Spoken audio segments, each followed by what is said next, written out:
Yommuun taa'ee yaadul maatiin hafuutti. Yommuun taa'ee yaaduu gochaatiin hafuutti. Yommuun taa'ee yaadul maatiin hafuutti. Yommuun taa'ee yaaduu gochaatiin hafuutti. Sammuu koo gaararraa guutii namooti. Yommuun taa'ee yaadul maatiin hafuutti. Yommuun taa'ee yaaduu gochaatiin hafuutti. Sammuu koo gaararraa guutii na ulfate.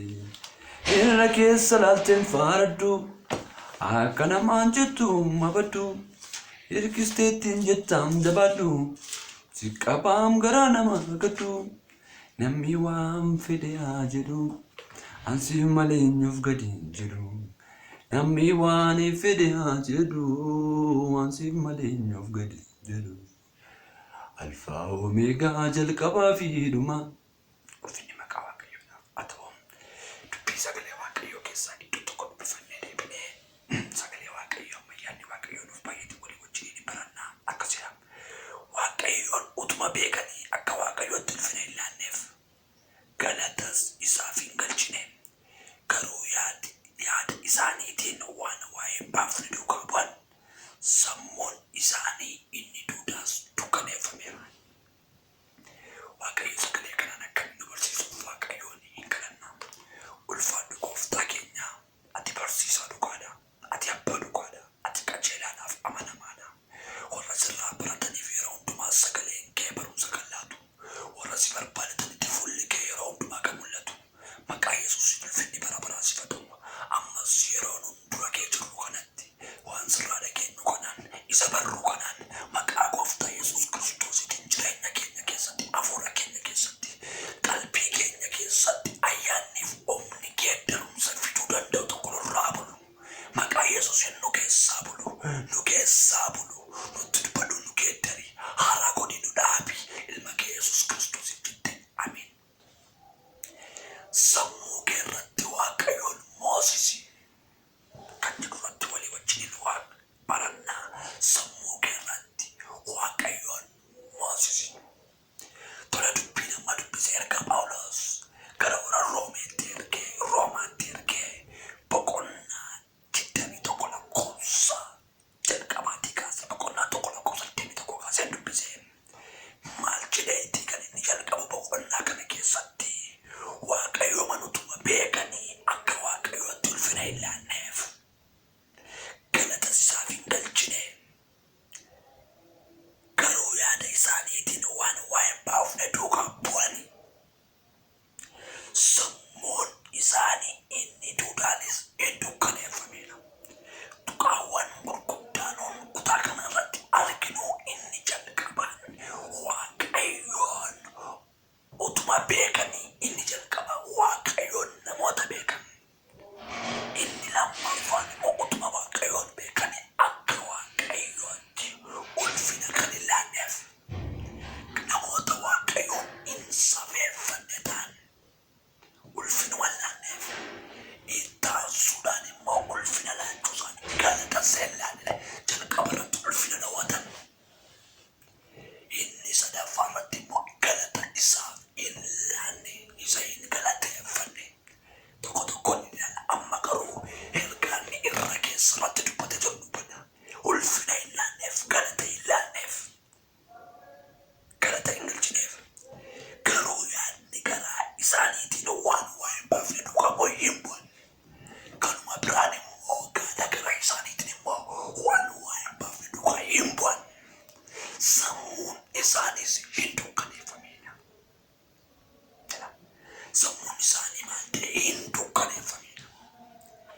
Akkuma nun jalqaba dubbii kanarra ilaalletti namoonni Phaawulos dubbii kana itti argaa jiru.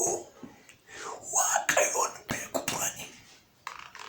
Yesuus Kiristoos Waaqayyoon ta'uu isaa, Waaqayyo abbaan ilma isaa kana Yesuus Kiristoosii kana gara biyya lafaatti ergee inni nama gidduu buufatee jiraachuu isaa Waaqayyoon beeku turani. Maaliif maal jira kutaa kanarraa? Waaqayyoon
sammuu isaa irratti, jireenya isaa irratti, garaa isaa irratti, laphee isaa irratti, hafuura isaa irratti hamma Waaqayyoof hafuura Waaqayyoo hin moosisinitti yeroo hundumaatti namni waan waa'ee hin baafne duukaa bu'a.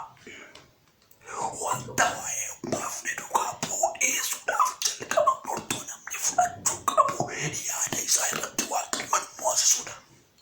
Yaada namoota baay'ee irratti sodaatu mo'ee jira. Yaada namoota baay'ee irratti cubbuutu mo'ee jira. Yaada baay'ee irratti qajeelaa biyya lafaatu mo'ee jira.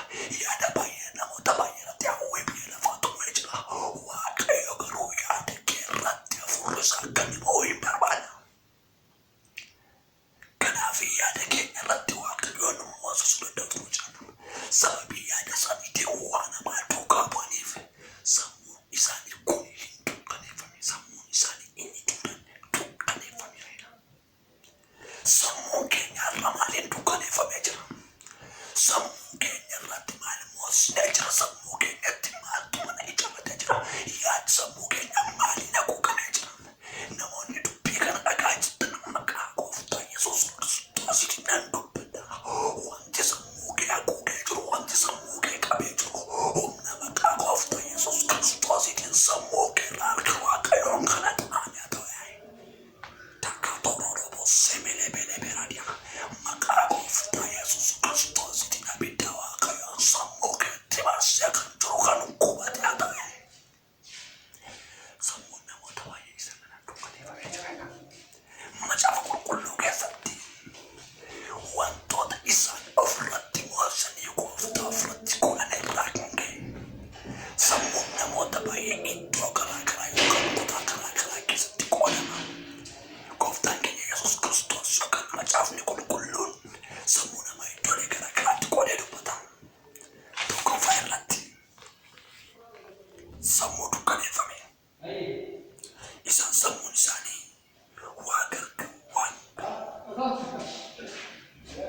sammuu dukkaneeffame jedhama.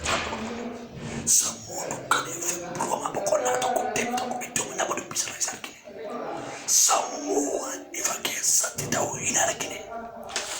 Sammuu wanti qajeelaa isatti mul'anne.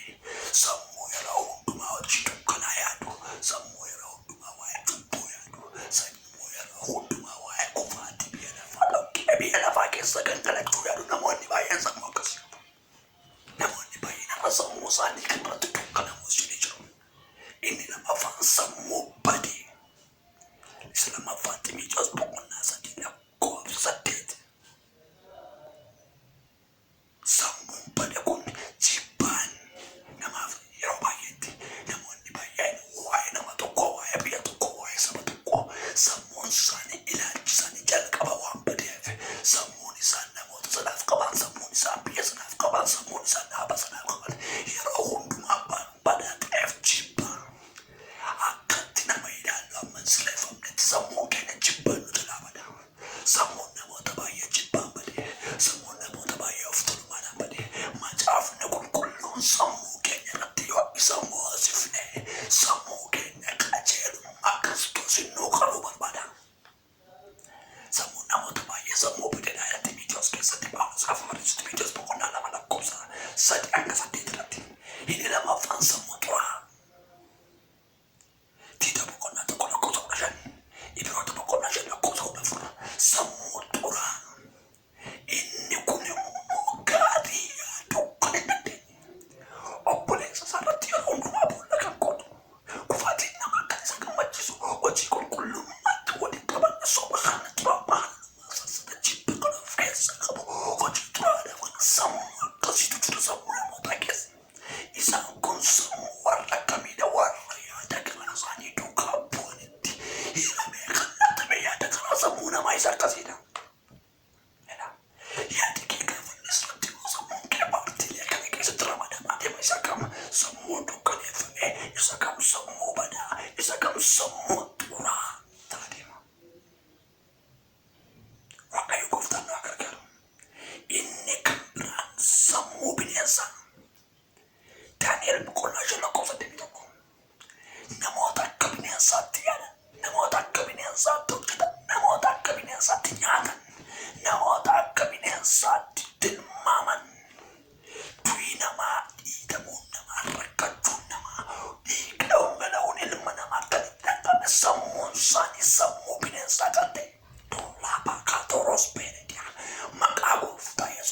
positive namummaa bobbojjonni akka bineensaatti yaadu waaqayyo dhaloota keenya irraa kaasee nama jedhamu garuu yaadi isaanii sammuu bineensadha.